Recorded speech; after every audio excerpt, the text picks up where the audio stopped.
نحمدہ ونصلی علی سید الانبیاء والمرسلین و آل طیبین و طاہرین و اطرتہ و ذریتہ و آلہ و صحبہ و خلفۂ راشدین المہدیین اما بعد فاعوذ باللہ من الشیطان الرجیم بسم اللہ الرحمن الرحیم ان اللہ و ملائکتہ یصلون علی النبی یا ایہا الذین آمنوا صلوا علیہ وسلموا تسلیما اللہم صلی علی محمد و علی آل محمد کما صلیت علی ابراہیم و علی آل ابراہیم انکا حمید مجید اللہم بارک علی محمد و علی آل محمد کما بارکت علی ابراہیم و علی آل ابراہیم انکا حمید مجید۔ السلام علیکم ورحمۃ اللہ وبرکاتہ۔ رب کائنات کی توفیق اور رحمت سے امید رکھتا ہوں کہ سامعین حضرات آپ خیر و خیریت سے ہوں گے، اور سامعین حضرات رب کائنات کی توفیق و رحمت سے اللہ رب العزت کی عظیم بارگاہ میں حمد و ثنا سورہ لیل کی آیت پڑھنے کا شرف حاصل کیا، اور حضور دو عالم صلی اللہ علیہ وآلہ وسلم کی عظیم بارگاہ میں ہدیتاً تحفتاً درود و سلام پیش کیا۔ اللہ رب العزت قبول فرمائے۔ سامعین حضرات، آج میں آپ کو ایک خاص نقطے کی طرف متوجہ کروں گا۔ آج جیسے کہ آپ جانتے ہیں کہ سوشل میڈیا کا دور ہے، ہر کوئی صحابہ کرام کے بارے میں لغوی گفتگو کر رہا ہے اور ان کے بارے میں نازیبا الفاظ بول رہے ہیں، خصوصاً امیر المومنین بعد از انبیاء خلیفہ اول خلیفۃ البلا فصل سیدنا ابو بکر صدیق رضی اللہ عنہ پر نازیبا الفاظ بول رہے ہیں، اور کوئی کہہ رہا ہے کہ غاصب ظاہرہ ہے، غاصب خلافت ہے، اور طرح طرح کے الزام حضرت ابو بکر صدیق رضی اللہ عنہ علیہ السلام کی ذات مبارکہ پر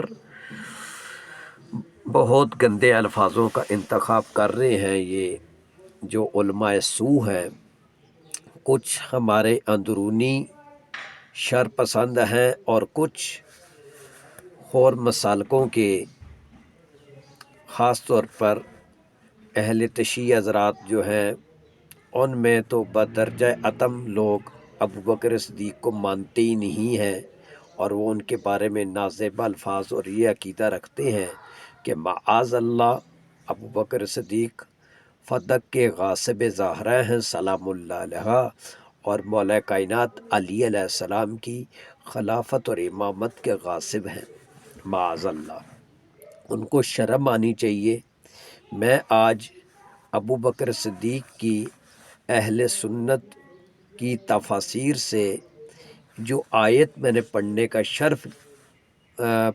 شرف حاصل کیا ہے، اس پر تمام اہل سنت کی تفاسیر پر اجماع ہے کہ یہ آیت سیدنا ابو بکر صدیق رضی اللہ عنہ علیہ السلام کے بارے میں نازل ہوئی ہے۔ تو قرآن مجید نے ابو بکر صدیق کو اتقا کا ٹائٹل دیا ہے، سب سے زیادہ متقی اور پرہیزگار۔ خالق کائنات مصطفیٰ کا رب فرما رہا ہے کہ مصطفیٰ کے رب نے ابو بکر صدیق کو اتقا کا ٹائٹل دیا ہے۔ تو جس کو قرآن اتقا کہے، سب سے زیادہ وَسَيُجَنَّبُهَا الْأَتْقَى، وہ جہنم سے دور رکھا جائے گا، آگ سے دور رکھا جائے گا، الَّذِي يُؤْتِي مَالَهُ يَتَزَكَّىٰ، اور وہ مال دیتا ہے اپنا پاکیزگی کے لیے، الَّذِي يُؤْتِي مَالَهُ يَتَزَكَّىٰ وَمَا لِأَحَدٍ عِندَهُ مِن نِعْمَةٍ تُجْزَىٰ، اور اس کے بدلے کوئی نعم الجزا نہیں مانگتا، کوئی نعم الجزا، اس کا کوئی نعم البدل وہ نہیں مانگتا، إِلَّا ابْتِغَاءَ وَجْهِ رَبِّهِ الْأَعْلَىٰ، مگر وہ اپنے رب کی رضا اور اس کی خوشنودی چاہتا ہے جو سب سے بلند ہے، وَلَسَوْفَ يَرْضَىٰ، یقیناً وہ اپنے رب سے راضی ہے۔ تو قرآن نے دوسری جگہ کیا فرمایا؟ ان اکرمکم عند اللہ اتقاکم، بے شک جو اللہ کے ہاں جو عزت والا ہے اور بلند ہے وہ اتقا ہے، اتقاکم، اور یہاں پر ابو بکر صدیق کو اتقا فرمایا ہے۔ تو دیکھیں، آپ ایک دوسرے کو متقی کہتے ہیں، میں آپ کو کہتا ہوں، آپ مجھے کہتے ہیں، تو یہاں پر اللہ کے محبوب نے بھی ابو بکر کو متقیوں کا سردار نہیں کہا، بلکہ حضور علیہ السلام کے خالق نے ابو بکر کو اتقا کہا ہے۔ تو جو خالق مصطفیٰ ہے، جب وہ ابو بکر کا اتقا ہے، متقی ہے، تو جو رب کا متقی، رب خالق کائنات جس کو متقی ہے، وہ کبھی معاذ اللہ کیا نام ہے پاک زہرا سلام اللہ علیہ کا حق غصب کر سکتا ہے، اور مولا کائنات علی علیہ السلام کی خلافت کو غصب کر سکتا ہے؟ غاصب علی اور غاصب زہرا سلام اللہ علیہ ہو سکتا ہے؟ معاذ اللہ۔ آج ہم سادات کرام ہیں، ہمیں ابو بکر صدیق کی عظمت کو ماننا چاہیے، ان پر اللہ کے لاکھوں درود و سلام، اور ہم ان لانتیوں کو بھی لانتی کہتے ہیں جو سیدہ زہرا سلام اللہ علیہ کو ناحق پر کہتے ہیں، اور وہ کہتے ہیں کہ معاذ اللہ حضرت زہرا تھی وہ ناحق پر تھی۔ یاد رکھیں، یہ دونوں بہت مقدس ہستی ہیں۔ ابو بکر صدیق جیسے رسول اللہ کا غلام ہے، اسی طرح پاک زہرا کے بھی در کا غلام ہے، مولا علی کے در کا بھی غلام ہے۔ صحابہ کرام میں انبیاء کے بعد سب سے افضل ابو بکر صدیق ہیں۔ مولا علی علیہ السلام سے کسی نے پوچھا کہ رسول اللہ کے بعد سب سے ایھا الناس، یعنی کہ کون ہے جو رسول اللہ کے بعد سب سے بہتر شخص ہے رسول اللہ کے بعد؟ آپ کے بیٹے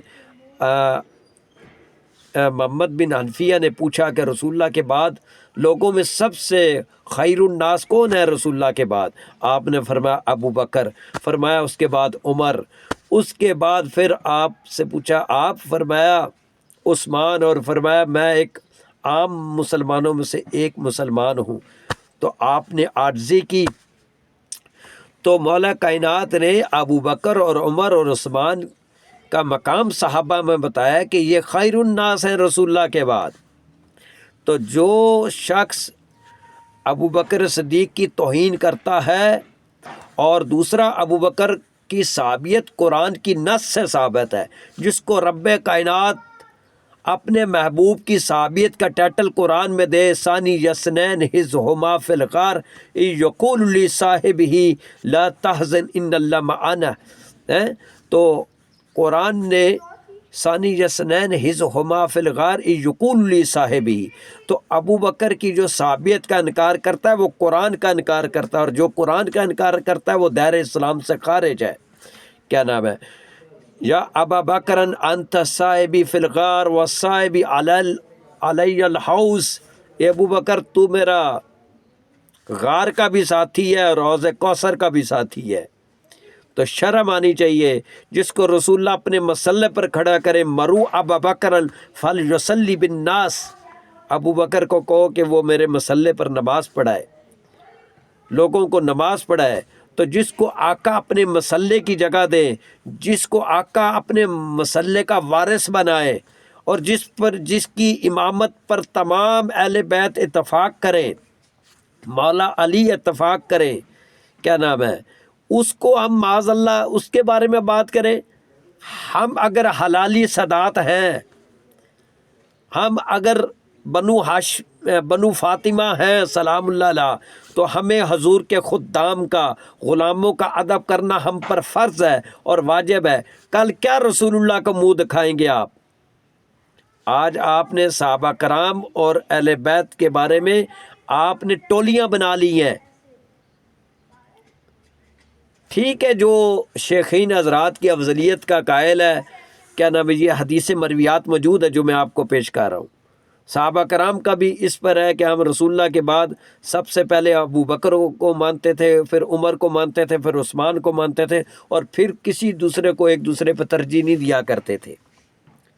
اسی طرح مولا کائنات کی بھی افضلیت کے دلائل ہیں۔ تو ٹھیک ہے، اگر کوئی آپ کے ہاں مسئلہ یہاں آ رہا ہے خلافت اور امامت کی بات آ رہی ہے، تو جو ابو بکر کی امامت کو نہیں مانتا، آپ کی خلافت بلا فصل کو نہیں مانتا، وہ مولا علی کا بھی منکر ہے، وہ اہل بیت کا بھی منکر ہے۔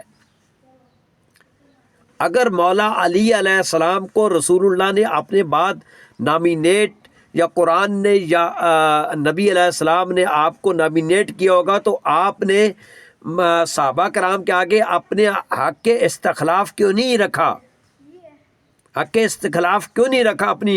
اپنی امامت پر کیوں نہیں آپ نے ان کو بتایا؟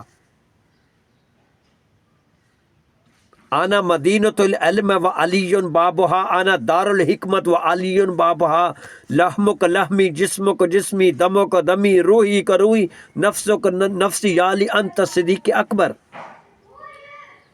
بے شمار مولا کائنات کے فضائل ہیں۔ ان علی منی و انا منہ و ہو ولی کل مؤمنین من بعدی، بے شک علی مجھ سے اور میں علی سے، اور وہ میرے بعد ہر مومن کا ولی ہے۔ من کنت مولا فعلی مولا، بے شمار قرآنی آیات مولا کائنات علی رضی اللہ عنہ علیہ السلام کے بارے میں نازل ہوئی ہیں۔ کیا وہ بھی، انہوں نے ایک بھی اپنی آیت خلافت استخلاف پر ایک بھی دلیل ان کو نہیں پیش کی؟ شرم آنی چاہیے۔ ہم تو بھائی علی کے پیچھے ہیں، علی نے ابو بکر کو پہلا خلیفہ مانا ہے، الحمدللہ ہم مانتے ہیں، ہم حلالی ہیں، بنو فاطمہ کی اولاد میں سے ہیں، ہم کبھی بھی ان کی حق کو سے انحراف نہیں کریں گے۔ جب مولا کائنات نے مانا، مولا حسن نے مانا، مولا حسین علیہ السلام نے مانا، تو کیا آپ ان سے بڑے سید ہیں؟ شرم آنی چاہیے۔ صحابہ اور اہل بیت کے دشمنوں پر اللہ کی لعنت ہے، ازواج رسول کے دشمنوں پر اللہ کی لعنت ہے۔ سیدہ طیبہ طاہرہ حضرت عائشہ صدیقہ سلام اللہ علیہا اور سیدہ حفصہ سلام اللہ علیہا ہماری مائیں ہیں، تمام ازواج رسول ہماری مائیں ہیں۔ خدا را آج تفرقوں سے باہر نکلے اور اتحاد امت اور وحدت امت اور لوگوں میں اتحاد پیدا کریں، مشترکات پر اکٹھا کریں، تفرقے کو ہوا نہ دیں۔ وَاعْتَصِمُوا بِحَبْلِ اللَّهِ جَمِيعًا وَلَا تَفَرَّقُوا، رب کا فرمان ہے کہ اللہ کی رسی کو تھام لو اور تفرقے میں مت بانٹو۔ قرآن اور اہل بیت اور صحابہ کی ذات کو، اور قرآن اور سنت اور قرآن اور اہل بیت اور نبی اور صحابہ کی ذات کو مان لیں۔ ہم نے صحابہ کو بھی ماننا ہے، ہمیں دین ہی صحابہ اور اہل بیت سے ملا ہے۔ تو خدا را خوف خدا کریں اور امت میں اتحاد پیدا کریں۔ اللہ تعالیٰ آپ کو اور مجھے سمجھنے کی توفیق دے۔ وما علینا الا البلاغ المبین۔